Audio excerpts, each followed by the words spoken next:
શું નામ તમારું? કરશનભાઈ પુરોહિત, ગામ કયું? દરણોધર, તાલુકો? ધાનેરા. બનાસકાંઠા. હા, બનાસકાંઠા. શું કહેશો કે રાત્રે કેવું હતું વાતાવરણ? રાતે વરસાદ જેવો, બધા ઢગલા રાજગરારો પલાળી દીધો. રાજગરો કાલે લેવાનો હતો. અચ્છા. અને જીરામાં તો હજી કઈ એમ વાંધો નહીં દેખાણો. જીરું તો આ રીતે હે કાંઈ તો ફૂકાઈ ગયું હોય એનો દાણો કાળો પડે.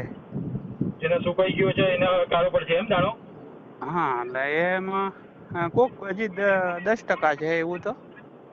બરોબર બરોબર. કાલ વરસાદ કેવો પડ્યો તો? છાંટા હતા તમારે? વરસાદ અમારે અહીંયા તો થોડો માપ્યો તો, જમીન ઉપરથી ઓગળ જેવી પલાળી છે. અમુક જગ્યાએ વરસાદે ઘઉં પાડી નાખ્યા. ઘઉં પાડી નાખ્યા એમ? હા, નુકસાન કર્યું. કયા કયા વિસ્તારમાં વરસાદ હતો રાત્રે?